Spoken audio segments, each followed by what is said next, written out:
Powering Global Digital Transformation with Language. My name is Becky, and I will be moderating this event. This session is being recorded. Attendees have the opportunity to place questions into the chat during the session. It is now my pleasure to introduce you to your host for today, Jamie Punishell. Thank you. You may now begin. Awesome. Thanks so much, Becky, and thank you everybody for taking the time this morning to join us. I'm actually really excited about today's webinar. I'm the Chief Marketing Officer of Lionbridge, and I've spent the last 25 years really driving digital transformations, digitally led transformations in product and marketing teams. And so I've seen a lot of, let's call them failed and not great initiatives. And I think today we're going to get to hear about a true digital transformation in every sense of the word, and one that highlights the importance of a dimension often lost in digital transformation, which is the reality that in the digital world, we don't really have locales. We're two-dimensional, and we're really operating as a global entity in a global community. And I think the story you're going to hear today for Volvo and their vision for how digital transformation supports their future vision is super exciting. And how they worked with Lionbridge and Avanade to bring it to life is really interesting. So with that, let me start by introducing Cecilia Ernby. And Cecilia, actually, why don't I let you introduce yourself and tell everybody a little bit about your role? Yeah. Hello, everyone. Thanks for joining. I'm Cecilia. I work at Volvo Cars in Gothenburg, Sweden. And I work within an organization called Global Online Experience, quite recently formed with a lot of focus on online, as you can hear. And I've been working for the past 5 years with rollouts on volvocars.com, and a lot of focus, of course, with on translations and all of the other things and issues that might come up in that situation, with almost 100 markets live around the world in around 45 languages even. So that's me. Great. And with us also is Marcus Iverson, and he represents Avanade, who is a really key partner here in helping to bring this to life. Marcus, can you tell us a little bit about yourself? Yeah, thanks, Jamie. So, as Jamie said, Marcus is my name. I work at Avanade. I work as a content management SME there.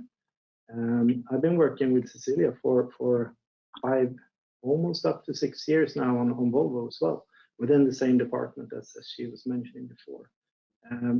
My role at Volvo at the moment is very much focused on the translations and the processes around translations. So hopefully you'll find what we'll be talking about really interesting, because that's really close to my heart. That's great, Marcus. Thank you. All right, with that, why don't we dive right in? Cecilia, maybe you could set the stage for us a little bit about the, Volvo's vision for the future and how, digital transformation played a role in that. Yeah, sure. And so earlier this year, we launched the Volvo C40 Recharge, and that car clearly represents the future of Volvo cars, and it shows everyone where we're going, since it's fully electric and it's offered only online. And so we now have 2 fully electric cars. We have the XC40 Recharge and the C40 Recharge, and we will launch several more in the coming years. And the goals that we have are very ambitious. And by 2030, the plan is that all cars we sell will be pure electric. But already in 2025, we aim for that 50% of our global sales volume will consist of fully electric cars, and the rest will be hybrids. And to add to that, all of these cars, these electric cars, will be offered online only. And as part of our commercial strategy, there's a lot of focus then on electric, on online, and on growth. And to support that within the department we work in Global Online Experience, we're now investing heavily actually in online sales channels. And so last year, we launched the new volvocars.com to set the foundation for all of this to come with the online sales. And we wanted to support this with, and we no longer wanted to be just a site with marketing content, but we wanted to become actually the flagship store. So we wanted to move from site to store. So that's to set the scene where we're going. Online, a lot of focus now. That to me is incredible. And obviously, somebody like Tesla started that way, but it's a big transformation for traditional organization. I want to share a video for everybody about the vision here of this online only store, because I think it's just super interesting.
Okay, so that's one heck of a vision. We could spend all day talking about the vision just to go all electric, but how about we talk about what it's going to take to get to all online. So there's that's your point of arrival. I imagine the point of departure. From the point of departure, it didn't look like you might get to the point of arrival. So why don't we start with sort of the challenges and where you were coming from and a little bit of how the transformation went. Yeah. So this is where we came from before we launched the new .com. We had our old platform, the OXP site, where you can see that the user experience is quite fragmented, and the brand story as well. You can see that it looks very different.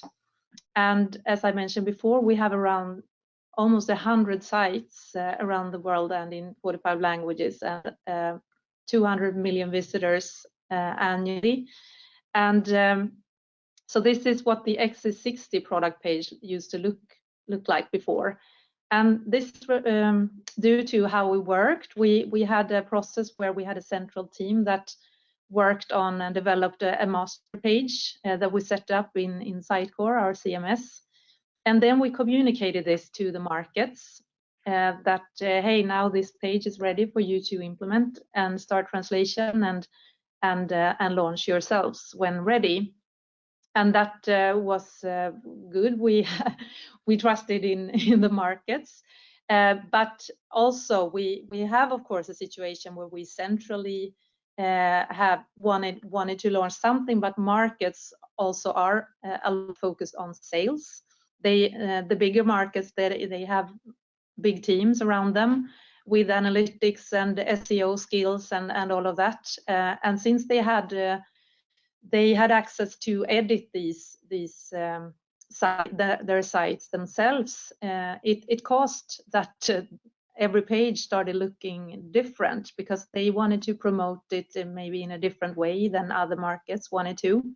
And so after some years, this is what it came to look like. And so now when we're moving to online sales, we need to also own the message again and take it back. So we wanted to move away from this scattered look and feel, and so we wanted to go back and then build one brand and one platform. That's great. Yeah. Did it used to take a long, like when you developed a page, was it a long time before the markets would implement that? Is it what was that process like? Yeah, that was also interesting because sometimes it could be, I mean, if we launched a new car, we knew that markets would be really interested in, of course, having that page. But it could be other situation where we, for example, had a new, we needed to take down a page that was no longer communicated in the way we wanted to communicate something. Then markets were also responsible to take that down. We didn't have the control the whole way. We could only recommend them, and we could say that please just translate it and go live at this date. But not all markets were able to, for many reasons, because we have big markets and we also have smaller importer markets, and it was very difficult to make it happen always. And we didn't have the resources either, of course, to audit everything and so on. So it was quite difficult actually to make it happen. Well, and so with that, so it sounds like the local markets had a lot of control. How did they receive that? You know, I mean, lots of people, I'm sure, in the audience, you know, and I have my own challenges here about that balance between keeping things consistent and driving, you know, quick and fast and very digitally from the center, and then resistance. And oh no, you don't understand our market. Exactly. You know, we have our local SEO agency. So tell me a little bit about sort of, you know, the reaction to this effort. Yeah, so when we informed the markets about the launch of new.com and how it would be centrally controlled and centrally edited, because that is what this meant as well. With new.com, we set up central teams handling editing and translation and so on, which we took away some of that control from the markets. There were a lot of strong reactions at first. But now when we started working, we work, of course, closely together. And the good thing now is that we have a lot more analytics. We have more teams working and can work more focused on actually doing A/B tests and seeing, and they can prove that what works and what doesn't work as well. So now we're finally at that point where we can work together with the markets and the regions and together improve our sites. So Perfect. Yeah, great. All right, well, so let's talk a little bit about how we got there, because I know this wasn't easy. So I know this was, you know, people, process, technology. Why don't you walk us through a little bit about what the transformation looked like? Yep. So we had to do the transformation in a number of steps. We've tried to boil it down to three major steps that you can see on the screen here. To be able to work the way we want to, we identified a number of areas where we do need improvement. The first one being the technology behind the translation process. So the first thing we did was to start using a TMS system, translation management system, called SmartLink. And that replaced an old or the existing way of working with translations. The one we were using before was really manual, quite labor intense, where we didn't have any connections between CMS and whoever was doing the translations. So there were copy and paste from the CMS into Excel spreadsheets that were then distributed out to the markets and their local translation agencies. So we lost visibility of the translations almost straight away. So we were working a little bit like a black box. We didn't exactly know the progress, so we were keeping our fingers crossed that the markets and their translation agencies were done when they were supposed to. But when we were able to set up SmartLink, I think we decreased the amount of time we needed to spend on initiating or setting up translation jobs by somewhere around 1,000 hours last year. Oops, we lost the presentation. Yep, I'll put that right back up. Just keep going. No worries. Yep. So a big improvement there. So on top of that, we were also able to gather all of the already existing translation memories. Of course, we have a long history of translations at Volvo, and all of those local translation agencies had translation memories that was not shared among the markets. So there was no intensive for sharing translations among related language markets. But that's also something that we were able to do now that we had one tool to rule them all, so to speak. And also a bit of data on that. We have seen that I think it's 57% of all of the jobs that we've sent through Smartling has received sort of a discount or have been able to make use of the translation memory. All right. That seems like a lot of money. Yeah. And we're only getting started. So yeah, that's great. How about the CMS? One of the things we see quite a bit when we talk to folks about digital transformation, some of the challenges they have is they're not working with let's call it the most modern content architecture or DAM or what have you. So, sort of how did Sitecore fit into this, and how do we bring sort of the Sitecore and Smartling and the Lionbridge process together? Yep. So first, I'll just start talking a little bit quick about the change in translation agencies, just to set the stage for the next question. So as you heard before, we were using many different translation agencies, and we didn't have any direct contact with those agencies.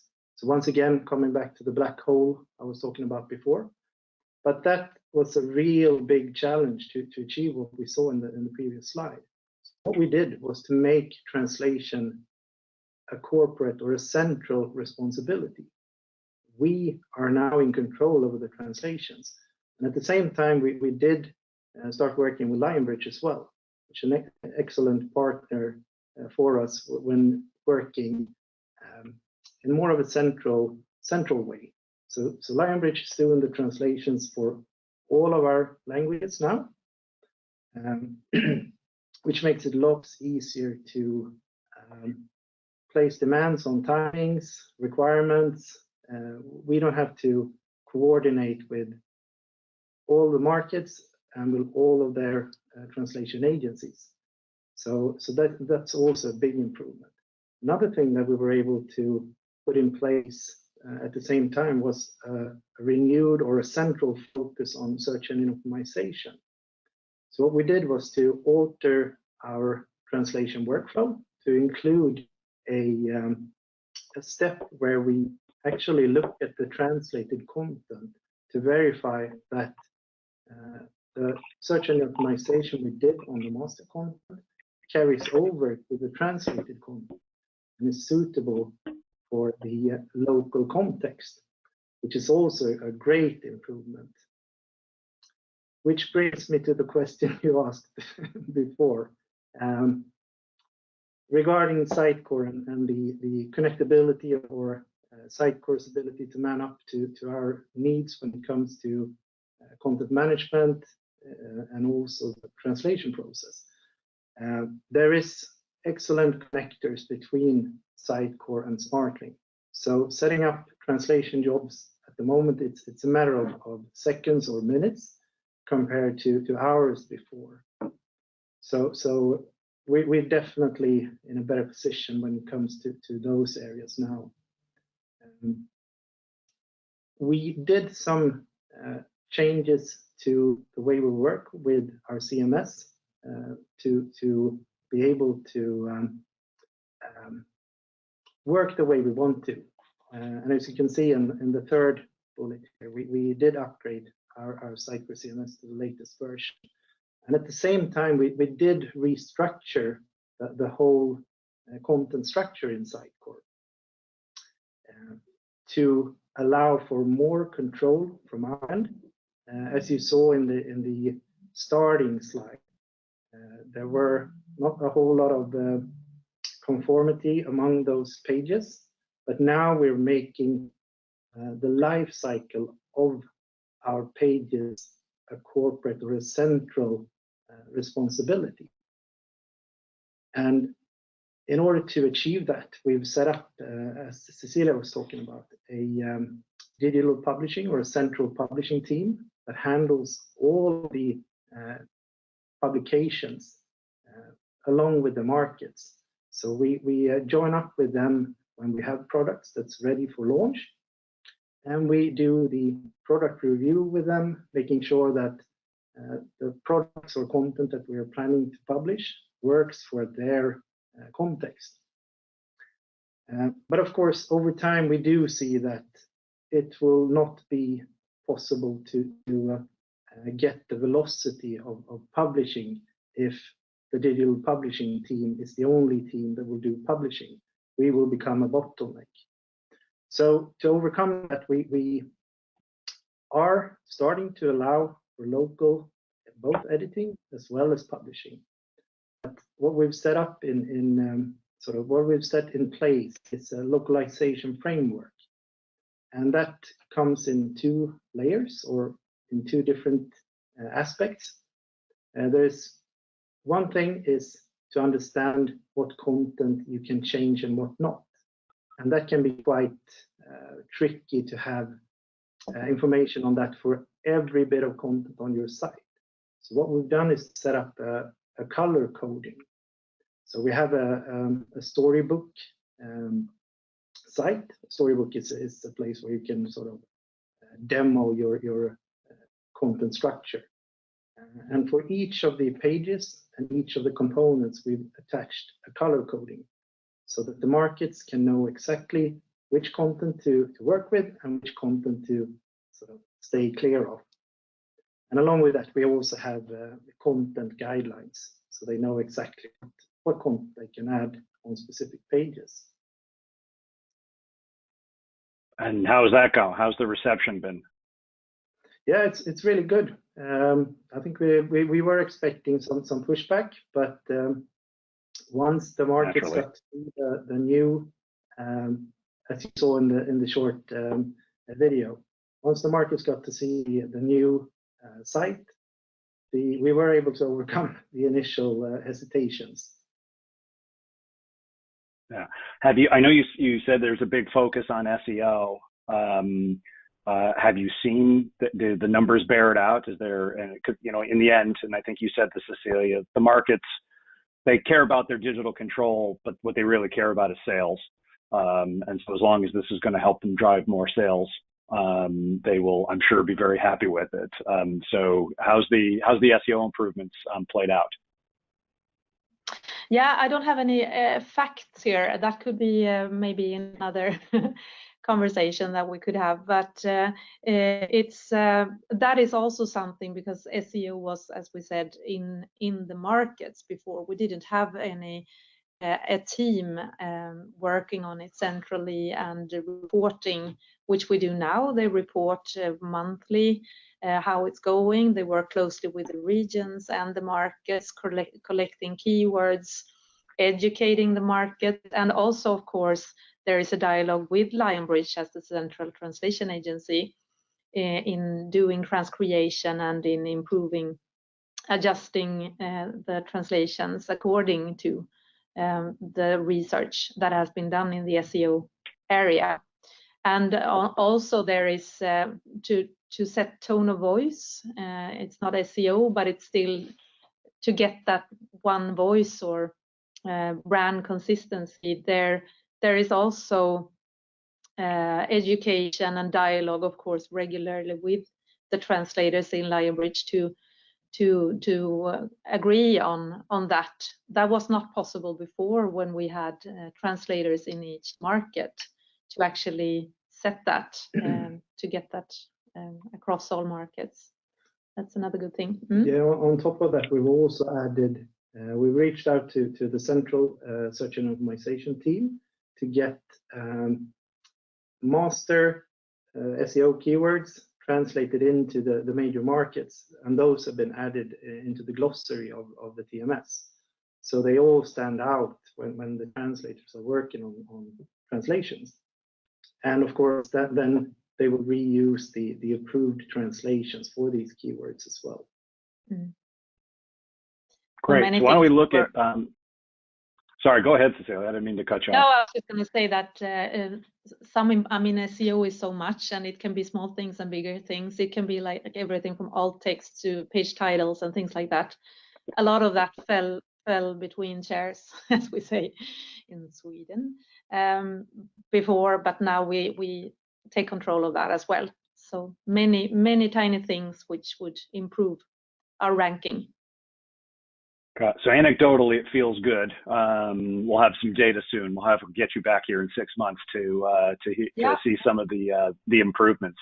I brought up on the screen what the new page is and sort of the new system looks like. So why don't you walk us through sort of the difference?